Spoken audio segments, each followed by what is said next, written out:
août 2011, dans la campagne anglaise.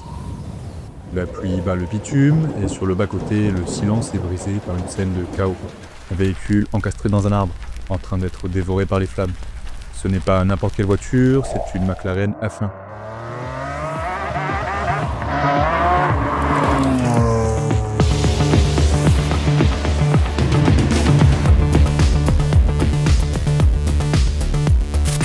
À l'époque, c'est l'une des automobiles les plus rares et les plus rapides du monde. Au volant, un homme que vous connaissez tous pour ses grimaces, mais beaucoup moins pour son portefeuille. Rowan Atkinson, l'interprète de Mr Bean. Il s'en sort avec une épaule cassée, mais la voiture, elle semble bonne pour la casse. L'arrière de la voiture n'existe plus, le moteur a été arraché du châssis et a fini sa course 20 mètres plus loin. Dans la vie des gens comme vous et moi, un accident de voiture, c'est une perte sèche. Vous perdez votre véhicule, vous perdez votre franchise et votre prime d'assurance augmente. C'est de l'argent qui disparaît. Mais pour Rowan Atkinson, cet accident ne va pas être une perte, au contraire. Étrangement, cet amas de tôle froissée va faire partie d'une opération financière qui va lui reporter beaucoup d'argent. Plus d'argent que la majorité des acteurs n'en gagneront dans toute leur carrière. Aujourd'hui, on va analyser le paradoxe que pose cette McLaren. Et vous allez comprendre un principe fondamental de la finance, la différence entre de l'argent consommé et de l'argent déplacé. Ou pour faire plus simple, pourquoi les riches restent riches. Alors, pour comprendre ce tour de magie financière, il faut revenir en arrière. Nous sommes en 1997. Rowan Atkinson est au sommet de sa gloire grâce au succès mondial de Mr Bean. Il a du cash, beaucoup, et il décide de s'offrir cette McLaren F1. Le prix catalogue de l'époque, environ 640 000 livres sterling. Si on ajuste avec l'inflation, c'est l'équivalent d'un gros million d'euros aujourd'hui. C'est une somme énorme. Pour le commun des mortels, mettre 1 million dans une voiture, c'est de la folie pure. C'est un passif complètement toxique.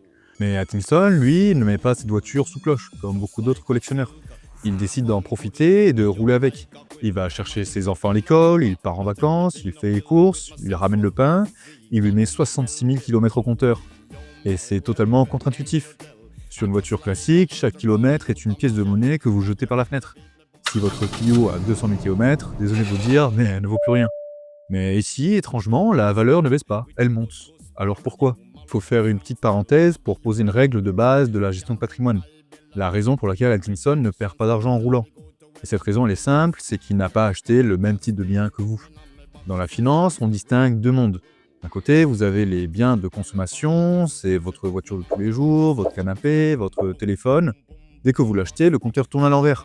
Par exemple, vous achetez une berline neuve à 40 000 € et dès que vous sortez de la concession, elle perd 20%. Au bout de 3 ans, elle en vaut 25 000. Au bout de 10 ans, elle en vaut plus que 4 000. C'est une courbe descendante. L'argent est brûlé par l'usage. Et de l'autre côté, vous avez les actifs d'appréciation. Ce sont des biens qui, structurellement, ne peuvent, en théorie, pas perdre de valeur sur le long terme. Et c'est souvent à cause de leur rareté. C'est de l'immobilier de prestige, de l'art ou certaines montres. Le secret des très gros patrimoines, c'est qu'ils transforment ce qui ressemble à une dépense, donc comme une voiture de sport, en un placement, un actif. Quand Rowan Atkinson achète sa voiture en 97, il ne dépense pas son argent, il le déplace. Il le change de poche. Il passe du cash qui subit l'inflation à un actif tangible qui subit de la rareté. Mais pourquoi cette McLaren spécifique est-elle un actif et pas une dépense, comme vous qui achetez votre Clio ? C'était un mécanisme économiquement simple, la confrontation d'une offre figée et d'une demande croissante. La McLaren F1 n'a été produite qu'à 106 exemplaires au total, et seulement 66 en version route. Donc pas une de plus. Le constructeur a arrêté la chaîne. Donc imaginez un tableau de Pablo Picasso par exemple. L'artiste est mort en 1973 et ne peindra plus jamais rien. L'offre est définitivement verrouillée. Si demain 2 fois plus de milliardaires veulent acheter un Picasso, il n'y aura pas une seule toile de plus sur le marché. Donc l'offre est figée, mais pas la demande. Donc la seule chose qui peut bouger, c'est le prix. Et plus la demande augmente, plus il bougera vers le haut. Et ça marche pour tout. Repensez au prix des masques pendant le Covid par exemple. Ils ont explosé. Donc McLaren, avec ses 64 exemplaires homologués pour la route, a créé un Picasso mécanique.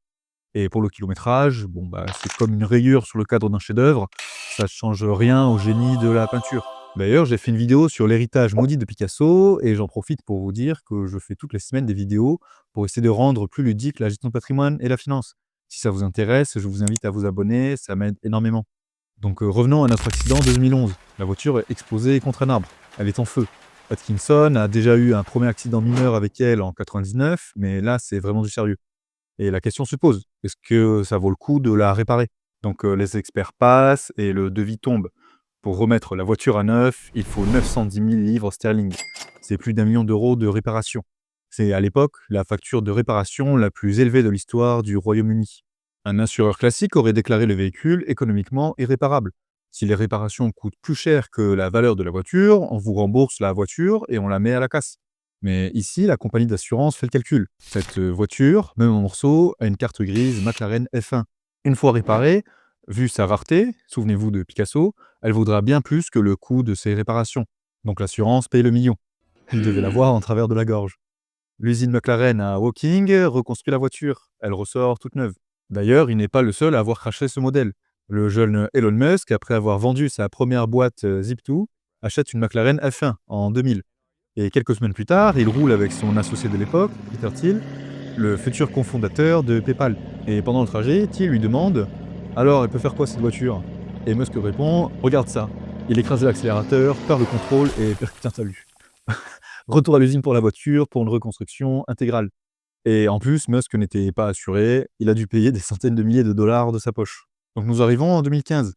Rowan Atkinson décide de se séparer de la voiture. Il ne la vend pas parce qu'il a besoin d'argent, mais probablement parce qu'il a fini de jouer avec cet objet. Il la met en vente et le prix final de la transaction est de 8 millions de livres sterling. Et vous vous rappelez combien il avait acheté en 97 640 000. Et il a vendu les millions, soit un multiplicateur de 12. Il a gagné plus de 7 millions de livres, soit 11 millions d'euros en conduisant une voiture de sport pendant 17 ans. Et en plus, le plus beau, c'est qu'il ne paiera même pas d'impôt sur la plus-value. Dans beaucoup de juridictions, et notamment au Royaume-Uni, la vente d'une voiture personnelle est souvent exonérée des taxes sur la plus-value. Tout simplement parce que l'administration fiscale considère par défaut qu'une voiture est un bien dépérissant. La loi part du principe que vous allez perdre de l'argent dessus, donc elle ne va pas vous taxer si par miracle vous en gagnez. Alors qu'au contraire, si Atkinson avait fait 11 millions de profits en France en vendant des actions par exemple, il aurait dû payer la flat tax de 30% à l'État, soit 3,3 millions d'euros. Mais en investissant dans cette voiture, le gain est net. En France, l'État exonère totalement les voitures personnelles de toute taxe sur la plus-value, quel que soit le prix de vente, sauf si la voiture est officiellement enregistrée comme un véhicule de collection. Dans ce cas, elle bascule dans le régime des biens meubles comme le vin ou l'art. Alors pour ce régime spécifique, il y a une règle sur les petites ventes. Si vous vendez un objet pour moins de 5 000 €, vous ne paierez pas d'impôt, c'est net. Mais pour les ventes supérieures à 5 000 €, vous avez le choix entre une taxe forfaitaire de 6,5% ou bien un régime sur la plus-value qui est exonéré au bout de 22 ans de détention. Alors entre nous, Atkinson a eu beaucoup de flair. Certes, le véhicule qu'il a choisi était exceptionnel et il savait qu'il y avait de bonnes chances qu'il prenne de la valeur. Mais ce n'était pas assuré. Par exemple, la Mercedes-Benz SLR McLaren. Sur le papier, c'est le même prestige. C'est des voitures cousines, si on peut dire. Et le prix neuf, 450 000 $. Aujourd'hui, elle se revend autour des 480 000. Si on compte l'inflation, le propriétaire a perdu presque 40% de son pouvoir d'achat. Pourquoi? Parce que Mercedes en a produit 2157. Face aux petits 64 exemplaires route de la F1, c'est beaucoup trop pour créer une pénurie. Et même constat pour la Bugatti Veyron. Vendue pour 1,2 million d'euros en 2005, elle en vaut aujourd'hui 1,6. Mais posséder une Veyron, c'est un boulet financier. Une vidange coûte 25 000 $, un train de pneus 40 000. Sur 15 ans, les frais d'entretien ont littéralement mangé tout le profit. Donc pour revenir à la McLaren F1, si Rowan l'avait gardée jusqu'à aujourd'hui, sans lui mettre un kilomètre, il aurait pu battre le record de décembre 2025. Une McLaren F1 s'est vendue pour la somme astronomique de 25,3 millions de dollars à Abu Dhabi. En 30 ans, la cote a été multipliée par 25. Mais Atkinson s'en fiche sûrement. Il n'avait pas besoin d'argent et il a eu l'intelligence de comprendre que 66 000 km, ça ne ferait perdre que 20 ou 30% de la valeur pour un véhicule comme le sien.